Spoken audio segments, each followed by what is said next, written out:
Muy buenos días, hermanos. Abran sus Biblias, por favor, en Apocalipsis 14, versículos 9 y 10.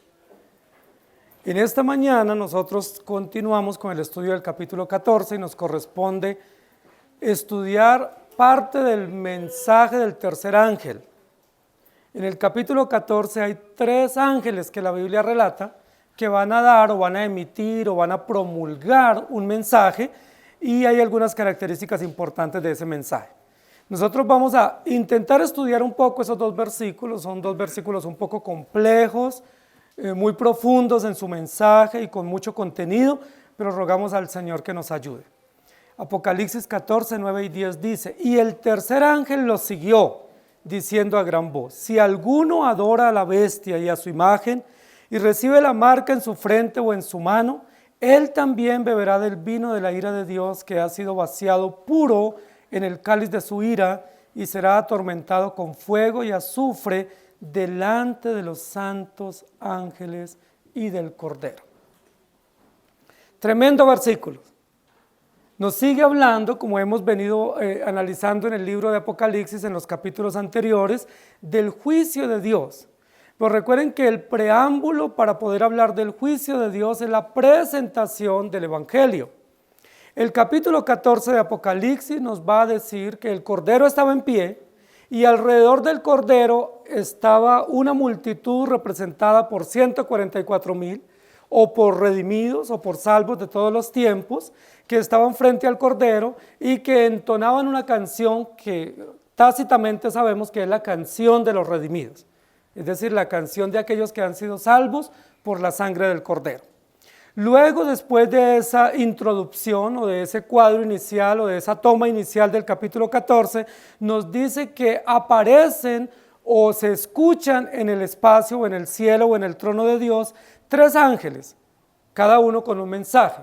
Y nosotros hemos procurado entender eso para no decir que eran pues ángeles distintos o que era como un desfile de ángeles, sino más bien que todos los 3 ángeles están unidos en un mismo mensaje, y que básicamente el mensaje de los 3 ángeles es el mensaje del Evangelio, y que es el mensaje que nos llega a través de Cristo Jesús desde el trono para que el Evangelio sea predicado y sea anunciado en la tierra, y que ese mensaje que promueven o proclaman los ángeles en el cielo, o que promueve o proclama Jesucristo en el trono, es el mensaje que la iglesia proclama, y es el mensaje por el cual esos 144,000 están presentes en el trono celestial. Es decir, ¿por qué ellos están en el trono? ¿Por qué están a salvo? Porque ellos escucharon el mensaje que desde el cielo se promulgó o se proclamó, y entonces ellos han sido redimidos.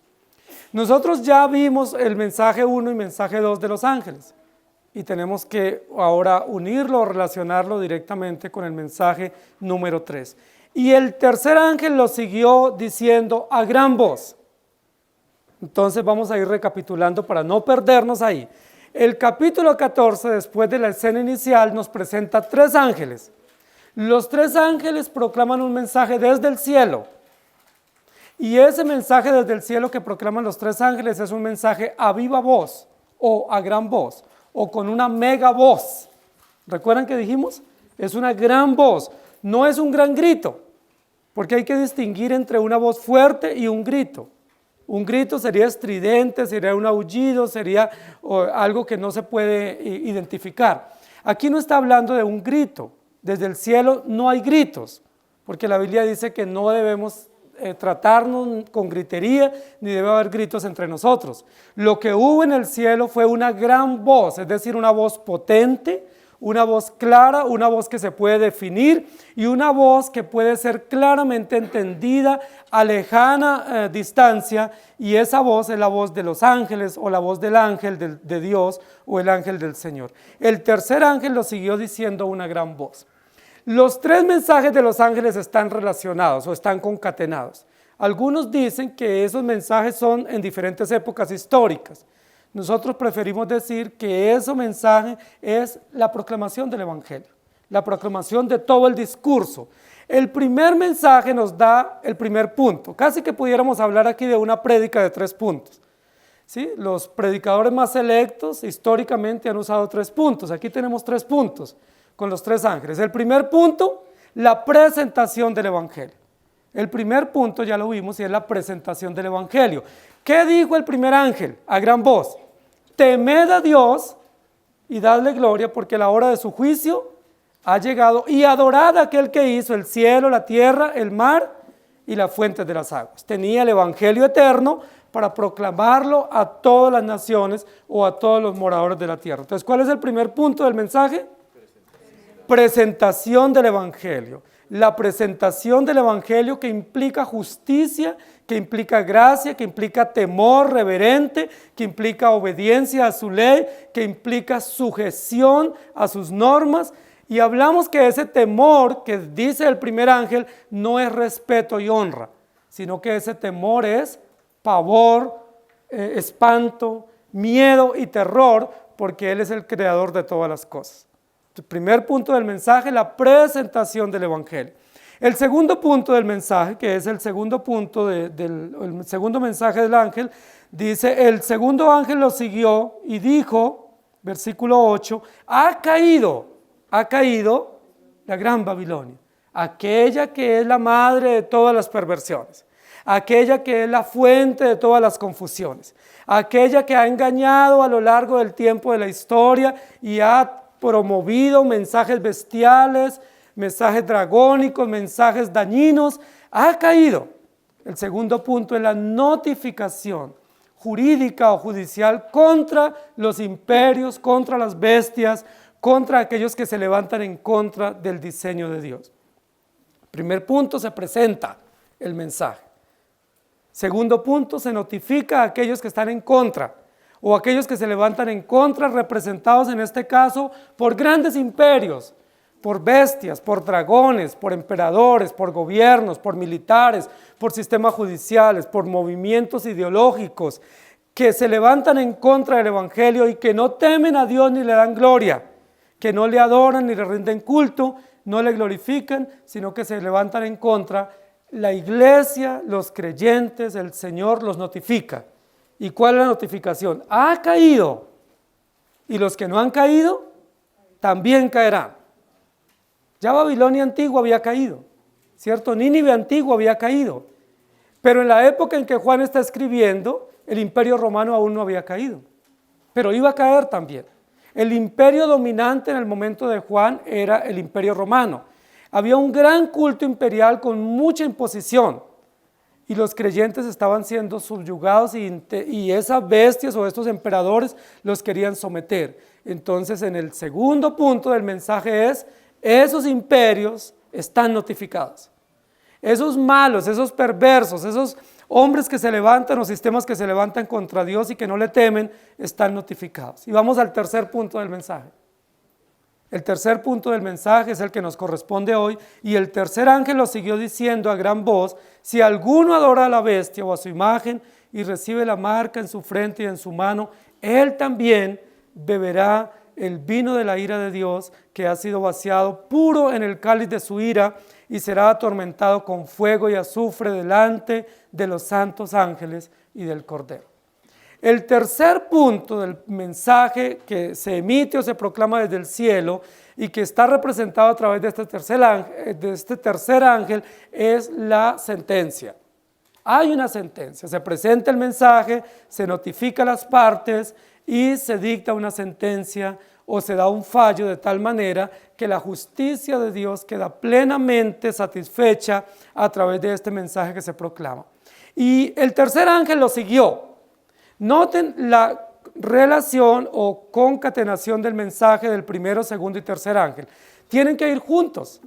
No es un mensaje y posiblemente, si se quiere, se da el segundo y probablemente algunos quieran o no dar el tercero. No, necesariamente el mensaje o el discurso o la voz de los tres ángeles está unida. Necesariamente el evangelio completo tiene que presentarse con la verdad de la gracia, con la oportunidad de redención, con la justicia y también con la sentencia. No podemos nosotros presentar un mensaje a medias. Y ese es uno de los problemas que la iglesia a lo largo de los tiempos, especialmente en los últimos 200 años, ha tenido, que ha presentado un mensaje a medias. Dios te ama y tiene un plan maravilloso para tu vida, pero no hablan de justicia, no hablan de sentencia, no hablan de la ira de Dios que viene sobre la humanidad y sobre la tierra. Este mensaje que nosotros estamos presenciando hoy dice o habla del cáliz de la ira de Dios, y habla de un cáliz que tendrán que bebérselo puro. Y eso es muy interesante, no es un refajo, no es una mistura, es puro, un vino puro que embriagará o que condenará o aturdirá a aquellos que sean objeto de la ira de Dios. Entonces este tercer ángel nos va a hablar de la sentencia. Y esta sentencia es supremamente interesante. Pues yo quiero que ustedes noten lo que dice acá. Y el tercer ángel lo siguió. Primero, segundo y tercero. Hay una relación directa, no puede desconectarse el mensaje. Si presentamos la oportunidad de redención, necesariamente tenemos que hablar de la sentencia, de la justicia de Dios y del juicio eterno de Dios, diciendo a gran voz. Así como se presenta a gran voz la esperanza de redención, se presenta a gran voz o a viva voz la sentencia que viene sobre los incrédulos, representados por bestias, por marcas, por imágenes y por control monetario. Si alguno adora a la bestia y a su imagen, y aquí me llama mucho la atención cómo se encabeza este mensaje. El mensaje del tercer ángel comienza diciendo si alguno, y uno dice, ¿cómo así que si alguno? Son muchos los que siguen la bestia. Son muchos los que son marcados por estos sistemas dragónicos. Son muchos los que adoran a Babilonia y están confusos y perversos en sus enseñanzas. ¿Por qué aquí dice si alguno? Es una expresión hipotética, es una expresión como casual, como es posible o es probable, o quizás haya alguno. Y aquí llama mucho la atención el mensaje. ¿Por qué? Porque el mensaje no está siendo dado para Babilonia. El mensaje que se está emitiendo aquí lo están escuchando los redimidos y lo están testificando los 24 ancianos en el cielo, y es la iglesia la que lo está recibiendo. Juan lo recibe y lo proclama o lo difunde a las 7 iglesias de Asia Menor, es decir, a los creyentes. Entonces, ¿quiénes son los receptores primarios del mensaje? Los creyentes, no los incrédulos. Este mensaje del tercer ángel no fue dado para promoverlo entre los incrédulos, porque a ellos no les interesa Dios. Ellos decidieron vivir sin Dios y sin ley. Ellos no quisieron tener en cuenta a Dios, y como no lo quisieron tener en cuenta, el Señor los entregó a su propia perdición, de tal manera que ellos se tapan los oídos. No escuchan, no quieren escuchar. Entonces, ¿quiénes son los únicos que escucharán el mensaje de los tres ángeles?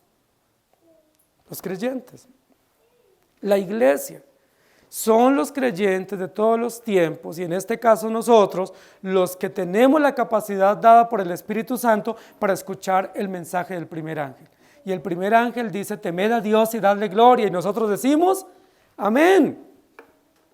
El segundo ángel dice, ha caído la gran Babilonia. Los imperios, las bestias, los emperadores, los enemigos, los anticristos también caerán. Y la iglesia dice, amén. Pero el tercer ángel dice, si alguno de quiénes o de entre quiénes. Y aquí es donde llama la atención el mensaje. Porque aunque el mensaje habla en términos generales para decir que Dios dicta sentencia universal contra los incrédulos, y que los incrédulos tendrán que beber el vino de la ira de Dios, y que los incrédulos serán atormentados con fuego y azufre, este mensaje se tiene que proclamar a la iglesia. Y es probable, cabe la posibilidad de que alguno de los que escuchan este mensaje en la iglesia tenga la marca de la bestia. Cabe la posibilidad de que algunos de los que nos hacemos llamar cristianos y de los que dicen Señor, Señor, haya aceptado la marca de la bestia y adore a la imagen de la bestia y del dragón, de tal manera que si alguno de los que se congrega, de los que se llama cristiano, de los que se dice ser hijo de Dios, adora a la bestia y a su imagen, ¿qué debe recibir? ¿Qué vendrá sobre él y contra él? El vino puro del cáliz de la ira de Dios. Y esta es una advertencia muy temeraria para la iglesia. Es una advertencia muy contundente. Por eso el primer punto dice, temed a Dios y dadle gloria, porque la hora de su juicio ha llegado. Y termina el tercer punto del mensaje o el tercer mensajero diciendo, si alguno, es muy importante para nosotros, querida iglesia, que no nos durmamos en los laureles, porque con frecuencia tendemos a pensar que todos los que nos congregamos somos verdaderos hijos de Dios. Con frecuencia tendemos a pensar que todos los que vienen a la iglesia o a todas las iglesias cristianas han sido regenerados, pero la Biblia dice que no es así. La Biblia dice que muchos le dirán, Señor, Señor, en tu nombre hicimos milagros, hicimos obras, nos congregamos, hicimos favores, y el Señor, ¿qué les dirá? Apartados de mí. Recuerden que el Señor Jesús en una enseñanza en Mateo, en el Sermón de la Montaña, habló de la oración del fariseo. ¿Y qué decía el fariseo? Yo voy todos los domingos a la iglesia y yo colaboro en la iglesia y yo diezmo y yo ayuno y colaboro. ¿Y qué le dice el Señor? Hipócrita, ya tiene su recompensa. Por eso el mensaje del tercer ángel es terriblemente confrontador. No para los incrédulos no los confronta el evangelio. Ellos decidieron vivir sin el evangelio. Ellos no quieren saber de Dios. A ellos no les importa, ellos son ajenos a Dios y por eso beberán el vino puro del cáliz de la ira de Dios. Pero aquellos que hemos asentido al evangelio y aquellos que nos congregamos y aquellos que tenemos la Biblia como nuestra guía y aquellos que nos gusta congregarnos todos los domingos, si alguno de esos que se congregan, de esos que tienen membresía en la iglesia, de aquellos que nos llamamos cristianos, adora a la bestia y a la imagen, escuche con atención. Es decir, es probable que en algunas iglesias hayan adoradores de la bestia. ¿Cómo sabemos? ¿Cómo sabemos si alguno de los que están entre nosotros adora a la bestia? Recuerden que cuando Jesús le dijo a los discípulos, uno de ustedes me va a entregar, ¿se acuerdan que todos comenzaron a mirarse y decir, ¿seré yo, maestro? Y el otro decía, ¿seré yo? Y Jesús, que no se queda con nada, dijo, el que mete la mano en el plato y moja conmigo, ese es. Identifíquenlo. ¿Cómo se identifica al que adora a la bestia y el que sigue su imagen? La Biblia dice por su fruto, porque no permanece en la fe, porque es inconstante, porque aparenta ser lo que no es, porque no ha sido regenerado y no ha sido tocado por el poder del evangelio y porque no teme a Dios y le da gloria, simplemente se camufla o se beneficia. Si alguno adora a la bestia a su imagen y recibe la marca en su frente y en su mano. Y esa condicionalidad del texto nos muestra la posibilidad de que visiblemente en el cuerpo del Señor o en la iglesia visible que se reúne hayan personas infiltradas. Eso es una buena advertencia. Primero, porque nos confronta. Nos confronta que tenemos que revisarnos. Tenemos que hacer una introspección cada uno de nosotros a la luz de los principios del evangelio y pedir al Señor que nos dé testimonio contundente si somos hijos de Él. No demos por hecho que somos hijos de Dios, al menos que el Espíritu Santo testifique en nuestras conciencias que así es. Pero ¿por qué es importante también esa mención en el texto? Para que usted no se confíe del que está a su lado. Porque nosotros solemos confiarnos y nosotros solemos pensar que todos son cristianos. Entonces les confiamos nuestros hijos, les confiamos dinero, hacemos negocios, hacemos planes y pensamos que todos somos de los mismos. Pero a veces hay traidores entre nosotros. Lo dijo Jesús, lo mostró el evangelio y lo dice aquí el texto. Entonces, ¿por qué es importante? Para que nosotros nos examinemos a conciencia todo el tiempo. Señor, soy hijo tuyo, dame testimonio de que soy hijo tuyo, a través de tu palabra, a través del fruto, a través de mi perseverancia, a través de poder mantenerme sólido en el Evangelio y no dimitir en medio de las adversidades. Pero también ayúdame a no confiar en otros, porque la Biblia dice, maldito el hombre que confía en el hombre. La Biblia dice eso, no lo decimos nosotros. No es que tengamos delirio de persecución, es que la Biblia nos advierte y nos da ejemplos y nos dice, no confíe en el que está a tu lado. Examina si realmente él es un hijo de Dios o no, porque la Biblia dice que en la iglesia crece juntamente con el trigo la cizaña. Y cuando los discípulos le dicen al Señor, ¿quieres que vayamos y arranquemos la cizaña? Y uno dice, ¿cómo así que no la arranquen? Jesús les dijo, no, déjenla que crezca juntamente con el trigo. Y uno dice, pues absurdo. Si es cizaña, debiéramos arrancarla. Dios nos debiera dar el privilegio de arrancarla. Y el Señor dice, no, señores, pueden echar a perder el trigo. Dejen que la cizaña crezca juntamente y el día de la quema se verá el humo.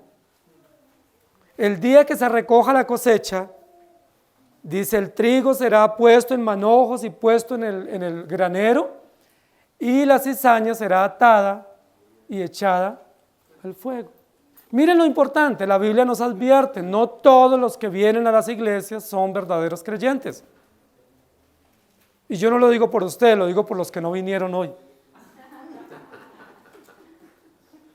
No nos confiamos de los que vienen a las iglesias. No le confíen sus negocios, no confíen muchas cosas. Tengamos medidas para evaluar si esos que vienen realmente son creyentes. Y para eso Dios ha dejado unos ancianos, para que miren, para que tomen control, para que no nos confiemos con facilidad, para que hayan pruebas. Dice la Biblia, el que vaya a servir debe ser primero probado, no un neófito, no sea que envaneciéndose caiga en lazo del diablo. El texto nos dice, hay muchos afuera que adoran a la bestia, es decir, todos los que están en el patio, que no son medidos y que no están dentro del tabernáculo, del santuario, adoran a la bestia. Eso ya lo sabemos, eso no es nuevo. Todos los que están afuera oyen la verdad, la pisotean, la desprecian, la molestan, la ofenden, no les gusta.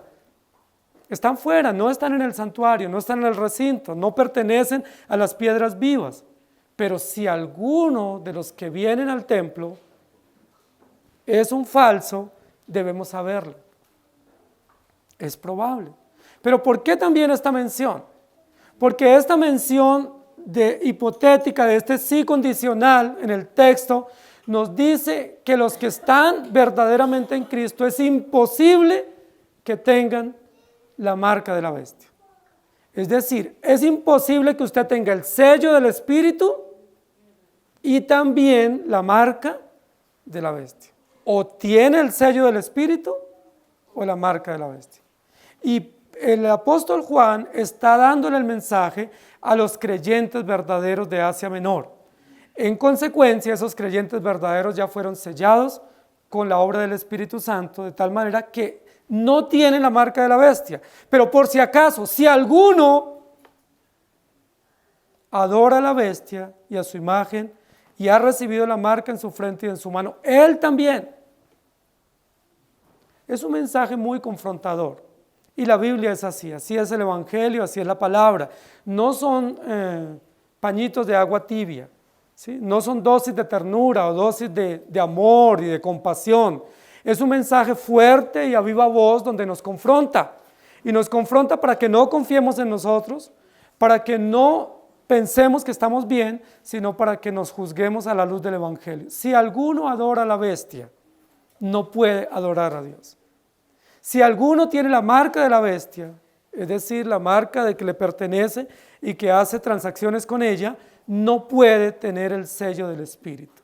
Es decir, no podéis servir a Dios y a las riquezas. No podéis servir a dos señores. Y recuerden que en uno de los mensajes de Asia Menor a una de las iglesias se les condena fuertemente porque no eran ni fríos ni calientes.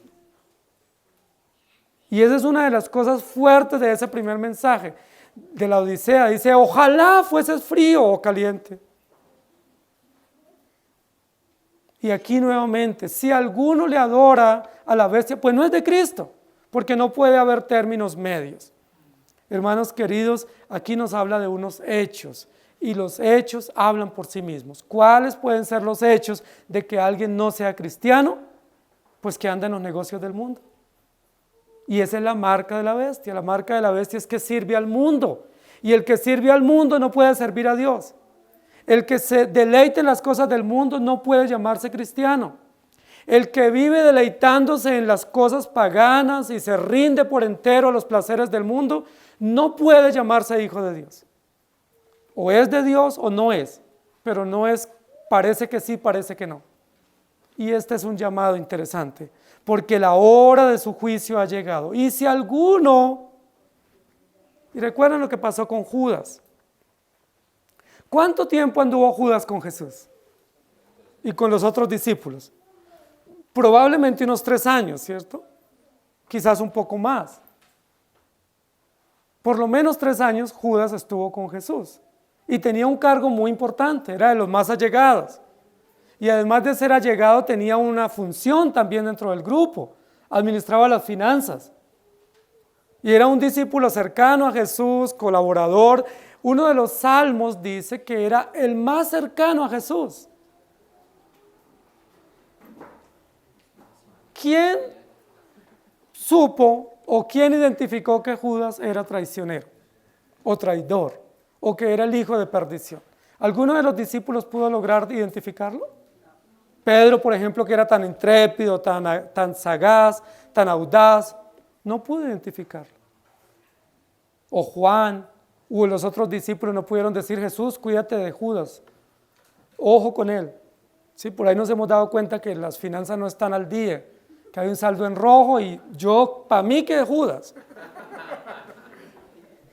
No pudieron, ninguno pudo decirle a Jesús, advertirle o prevenirlo, o entre ellos crear, pues hay una comisión para hacer una veeduría de las finanzas. No, sencillamente no se dieron cuenta. Pero Jesús les dijo en varias oportunidades, Jesús les dijo, uno de ustedes me va a entregar. Uno de ustedes me va a llevar a la crucifixión. Ahora, ¿por qué Jesús lo permitió dentro del grupo? Porque la Biblia dice, dejad crecer juntamente con el trigo, también la cizaña, y llegará el momento del juicio. Y cuando llegue el momento del juicio, se sabrá quién es quién. El versículo 10 dice, él también, hablando cuando dice él también, se refiere a si alguno.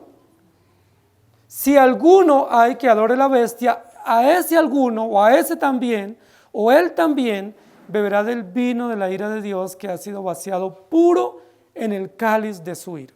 Y esta es una mención supremamente fuerte. ¿Sí? Es una advertencia muy, muy fuerte, muy severa. Y uno dice, ¿y por qué se le hace esa advertencia a la iglesia? ¿Por qué se le advierte eso a los creyentes, a los que han sido redimidos por gracia? En algunos auditorios dirían, ¿por qué se le dice eso a las princesas y a los príncipes? Y a los que reinan con Jesucristo, a los que son un tesoro. No, porque es que los redimidos tienen que ser conscientes del todo el evangelio y del carácter de Dios. Y tienen que ser conscientes de lo que Dios los libró. ¿De qué nos ha librado a los redimidos? Del cáliz de la ira de Dios. Pero si alguno aparenta ser y no es, él también beberá del cáliz de su ira. Esta mención es muy fuerte, muy descriptiva, muy gráfica. Él también beberá. Es decir, le toca su porción, le toca su parte, beberá del vino de la ira. Pero noten lo siguiente, el texto no dice, si alguno adora a la bestia, a él también se le dará la copa de la ira. ¿Por qué no dice a él también se le dará? Sino también él también beberá, como si fuera una decisión propia o como si él libremente hubiera elegido beber la copa de la ira. Y la respuesta es, ¿él decidió beber la copa de la ira? No, él decidió libremente estar en contra de Dios. Libremente, consciente, responsable y deliberadamente, el impío o el incrédulo decidió postrarse a los pies de la bestia. Eso lo decidió con libertad. Él no fue manipulado. Él decidió y dijo, yo no quiero a Dios en mi vida. Como muchos de nosotros dijimos en algún momento, yo quiero vivir sin Dios y sin ley. Que nadie me supervise, que nadie me controle. Yo no quiero rendirle cuentas a nadie. Es decir, él decidió tomarse la copa ¿de qué? La copa del placer del mundo. Él dijo, me voy a embriagar en los placeres de este mundo, me voy a pegar una borrachera con los placeres y las lujurias de este mundo, voy a hacer lo que yo quiera, no voy a tener ningún control, ni a quién rendir cuentas, yo decido vivir mi vida a mi manera. ¿Y quién dice que no puedo? Pero como él decidió eso, lo que él no era consciente, o por lo menos decidió no serlo, fue que al decidir beber la copa del placer, o el vino del placer, o embriagarse en el placer y en la confusión del mundo, y en sacar a Dios de la ecuación, él implícitamente estaba bebiendo la copa de la ira. Es decir, cuando alguien elige la copa del placer, o la copa del libertinaje, o la copa de la confusión de este mundo, o decide los negocios de este mundo y dice, yo me voy a beber de los negocios de este mundo, yo quiero vivir a mi manera, a mis anchas, yo quiero hacer lo que yo quiera, ¿lo puede hacer el que elija eso? Claro que sí. Puede coger esa copa y pegarse una embriagada bien buena, y hay placer, es verdad, hay alegría, ¿sí? Hay libres antojos, hay libre desarrollo de la personalidad, se puede hacer, pero quien haga eso, él también beberá la copa de la ira de Dios, y eso es muy fuerte, y eso es lo que nosotros tenemos que advertir, porque el Evangelio lo advierte y nos previene, y eso es lo que el Evangelio nos autoriza a proclamar. Si alguno quiere adorar a la bestia, pues adórela. ¿Alguien quiere vivir a sus anchas? Pues hágalo, no hay problema. No le vamos a prohibir. La iglesia no va a hacer nada para evitarlo. Si usted quiere hacer eso, pues no vuelva a la iglesia y viva a sus anchas. Haga lo que a usted se le antoje, párese en la cabeza. Pero junto al vino del placer, de la lujuria, del desenfreno, de la rebeldía, de la anarquía, usted también está bebiendo o está asumiendo responsablemente beber la copa del vino de la ira de Dios. Hermanos, nosotros tenemos hijos y tenemos jovencitos. ¿Cuál es el deber nuestro como padres, como ancianos, como presbíteros con nuestros hijos? ¿Los podemos amarrar para que vengan a la iglesia?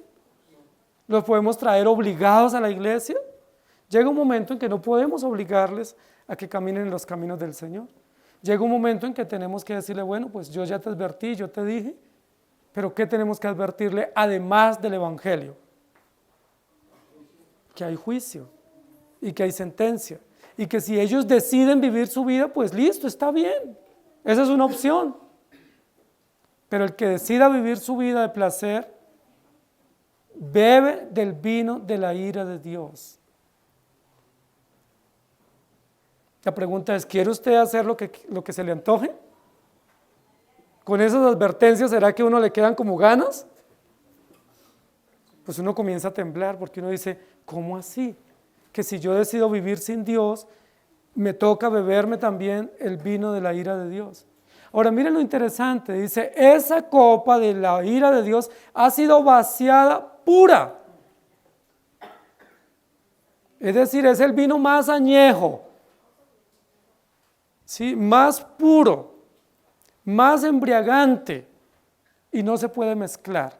porque es la ira pura, santa, perfecta, oportuna de Dios sobre los incrédulos. El vino de la ira de Dios que ha sido vaciada en el cáliz de su ira. Es importante porque aún no ha comenzado el libro de Apocalipsis a hablarnos de las copas de la ira. Recuerden que esa es la tercera serie del libro de Apocalipsis.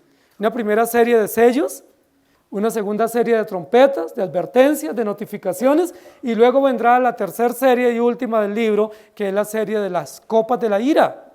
Pero antes de que se comiencen a derramar esas copas en el orden lógico del libro, sobre los impíos, se tiene que advertir a los creyentes o a las iglesias que si alguno dentro de vive como si estuviera fuera de, también le toca la copa de la ira.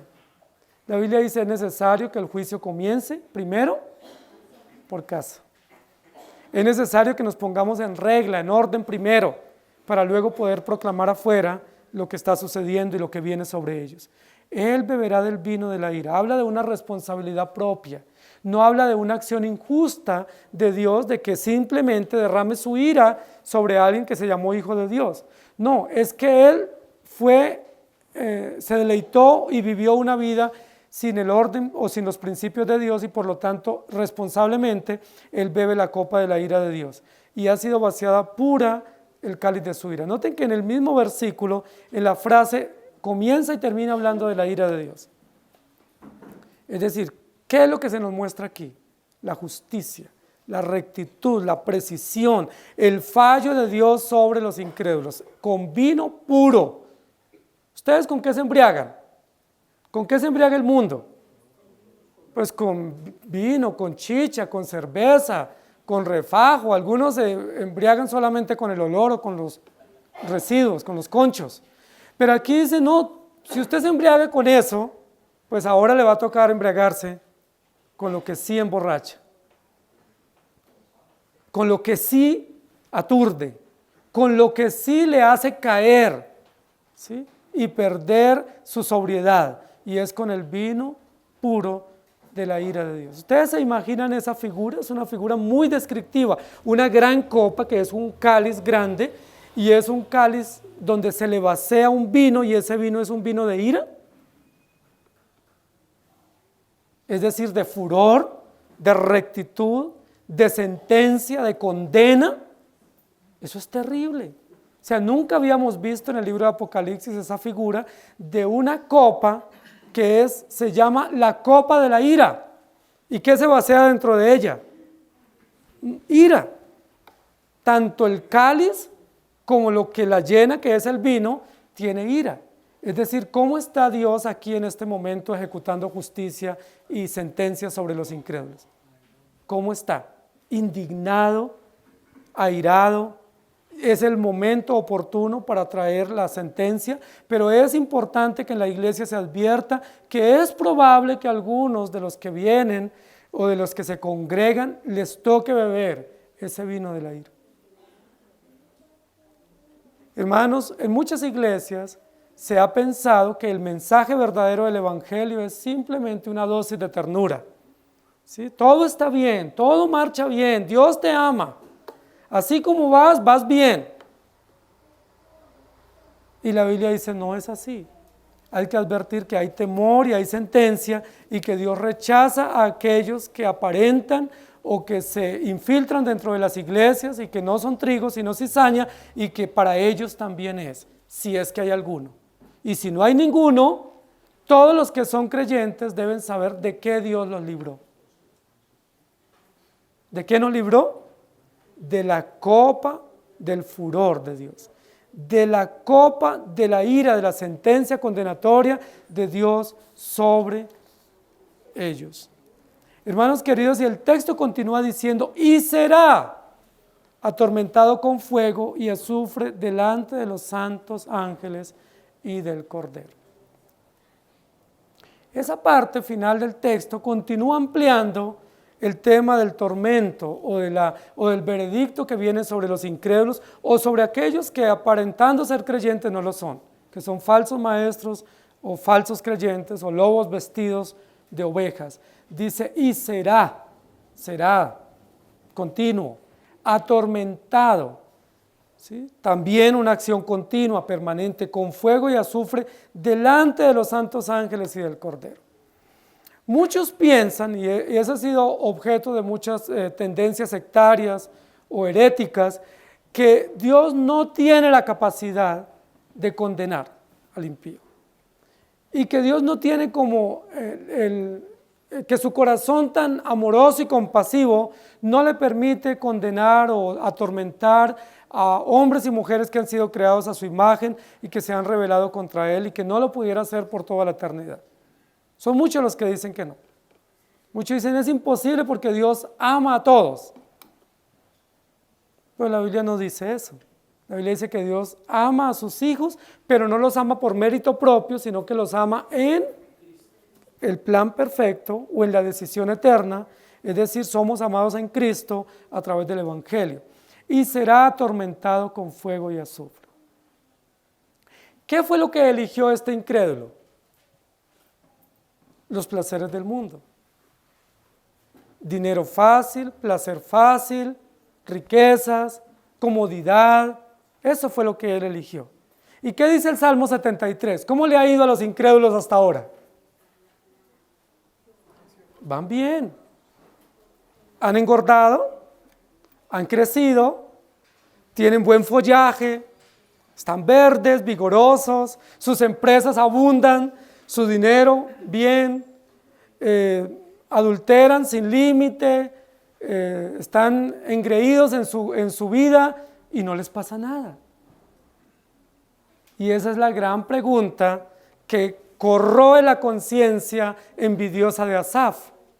¿Por qué no les pasa nada? Y yo un domingo no voy a la iglesia y enseguida me va mal. O por una situación inmediatamente ya tengo consecuencias. ¿Por qué? ¿Por qué ellos engordan y hacen lo que quieren y no les pasa nada? Y el texto continúa diciendo, dice, pero era que yo no entendía. Y cuando yo fui al santuario o entré al santuario entendí el fin de ellos.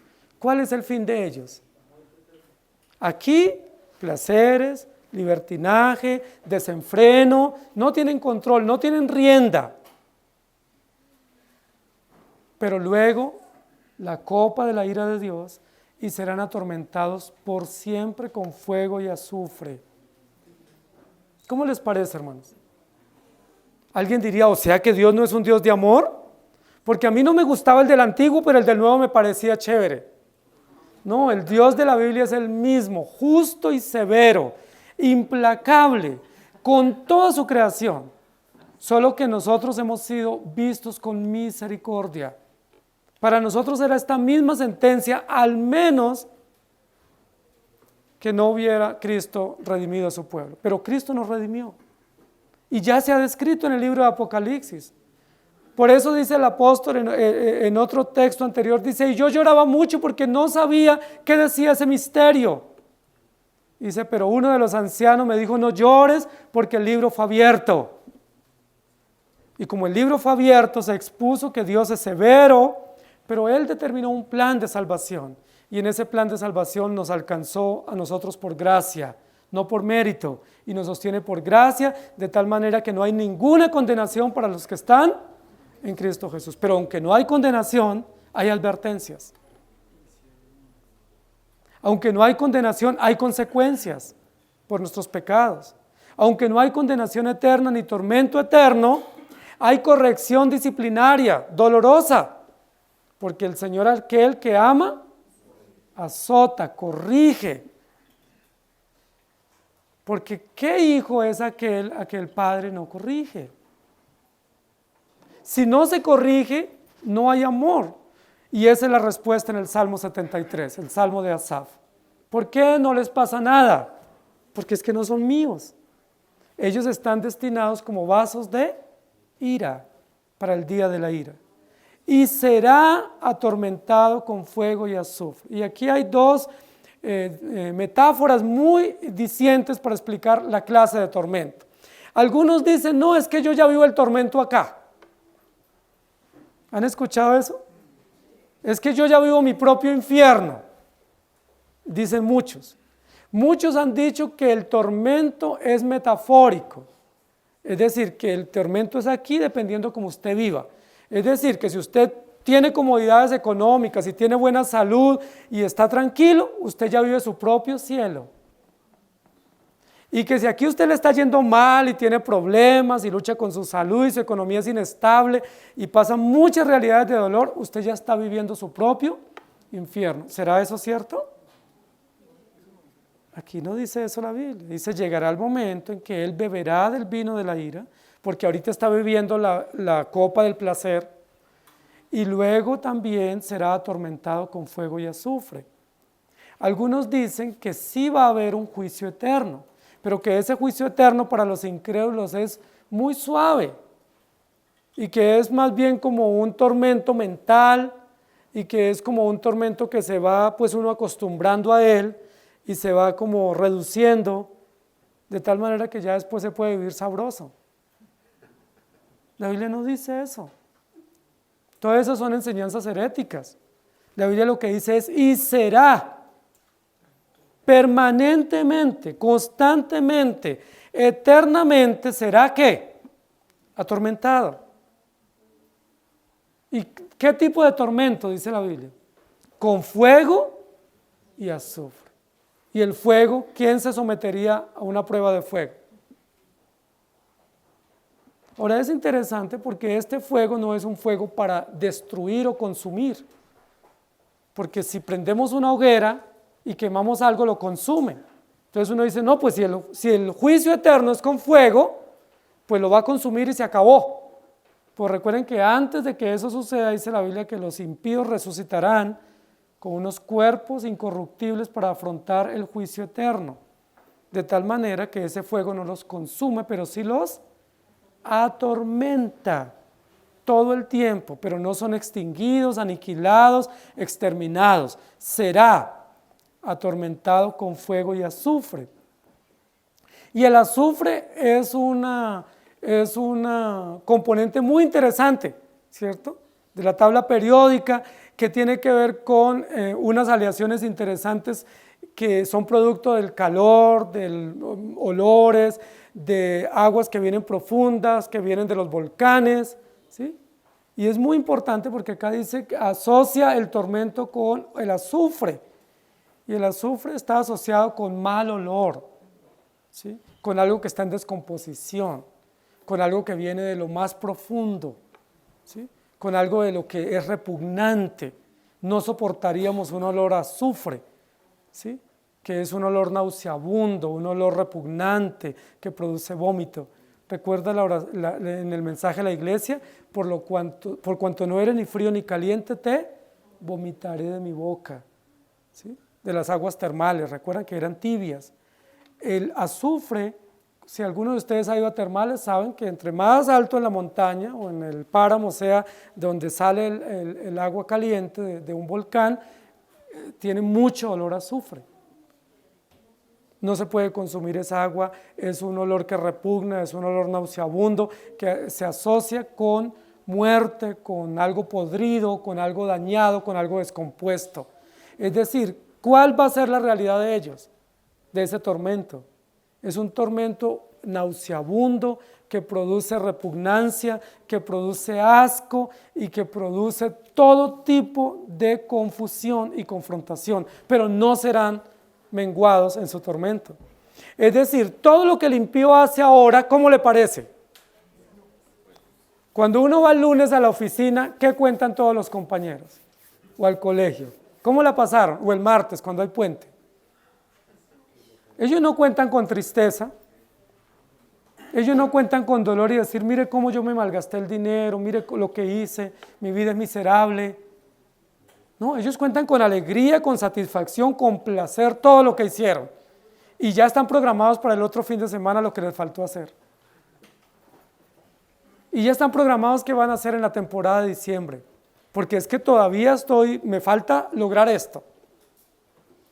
Pero la Biblia dice, todo eso que hoy es placer, que hoy es lujuria, que hoy se disfruta, que hoy lo hacemos con alegría, mañana para el impío será nauseabundo, será repugnante, porque Él se dará cuenta que todo eso que hizo fue acumular ira para el día del juicio de Dios y que ahora será su gran tormento.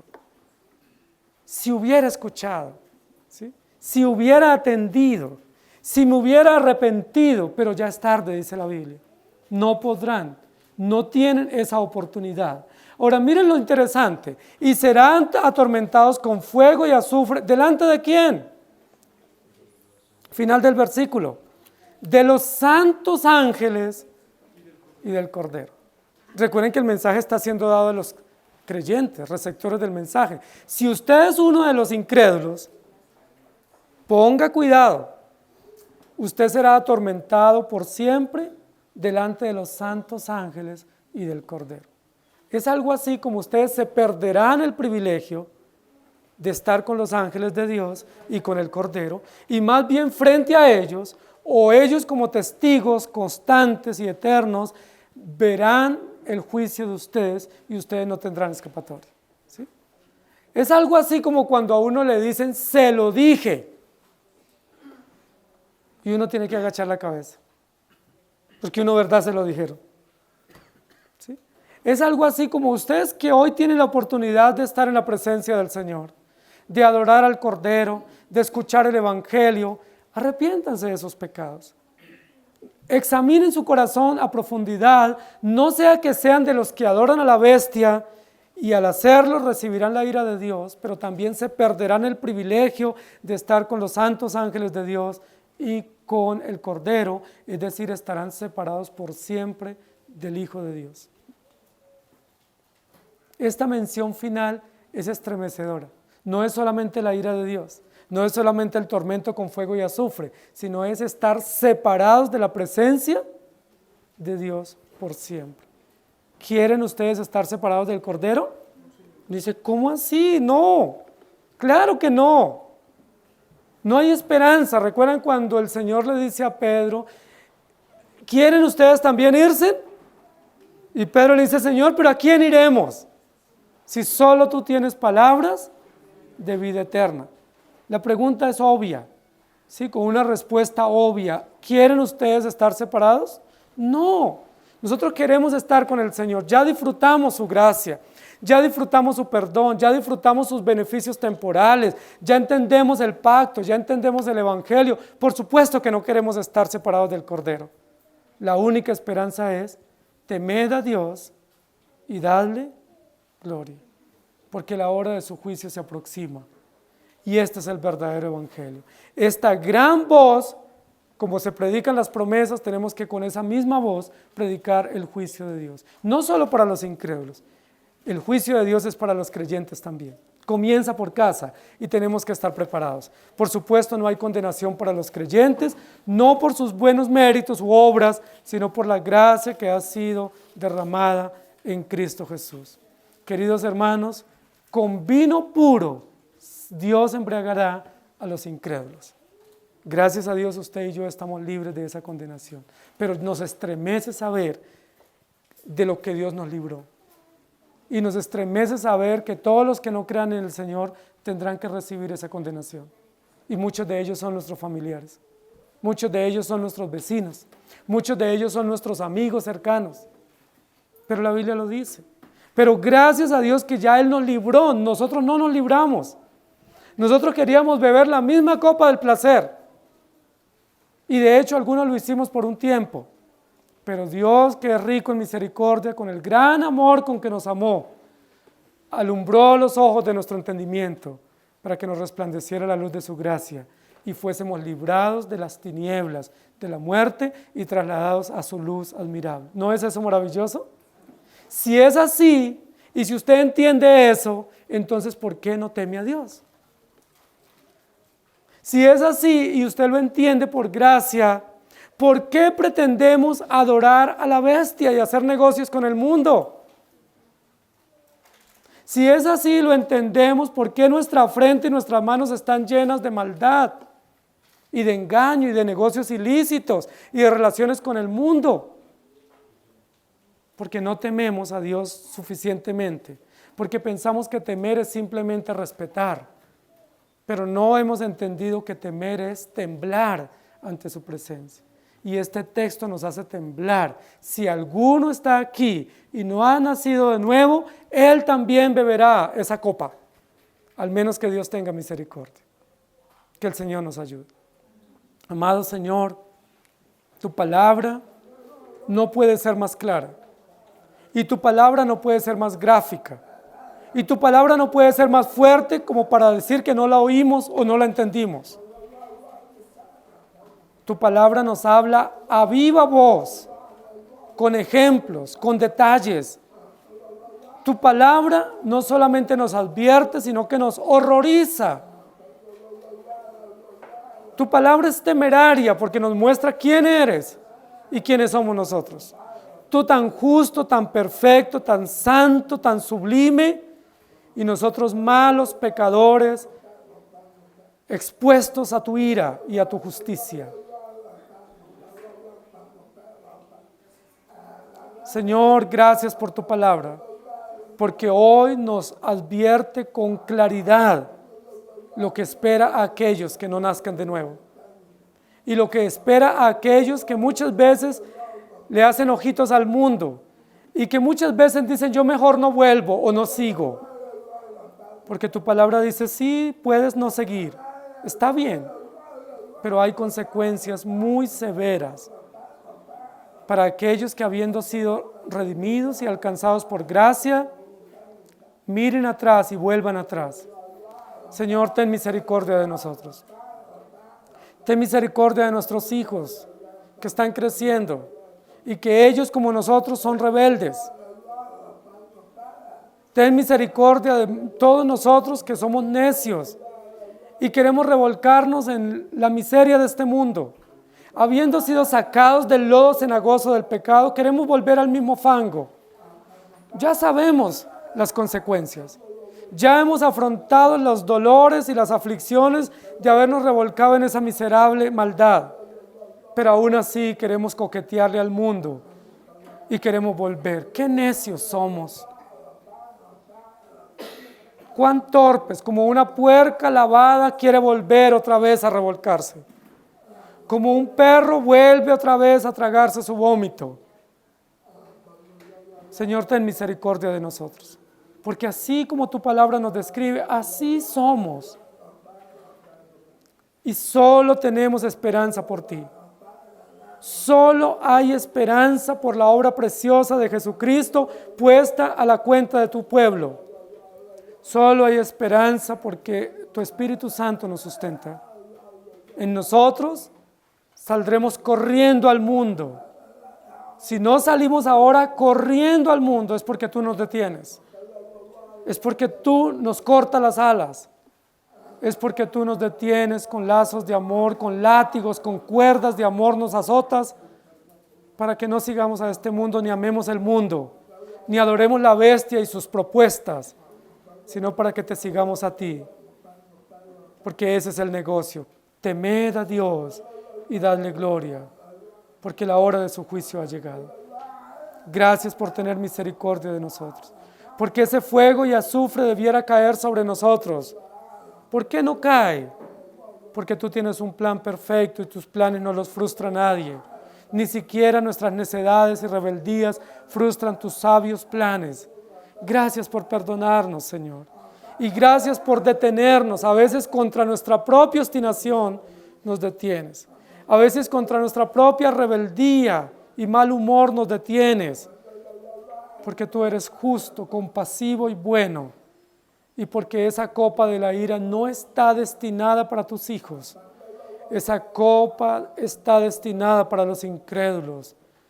Tú llevaste en la cruz del Calvario la copa de la ira que venía contra nosotros. Tú bebiste el vino puro de la ira de Dios cuando estuviste en el propiciatorio, en el Calvario. Tú tomaste esa copa que nos pertenecía y nos libraste. Cuán justo, cuán compasivo, cuán benévolo eres. Pero pese a eso, no es garantía para jugar con tu verdad. No hay licencia para vivir en nuestras disensiones. Ayúdanos, por favor. Danos temor y temblor ante ti. y mucha confrontación con nuestros pecados y frente a tu justicia. Por favor, Señor, lo necesitamos. En Cristo Jesús. Amén. Señor les bendiga, iglesia.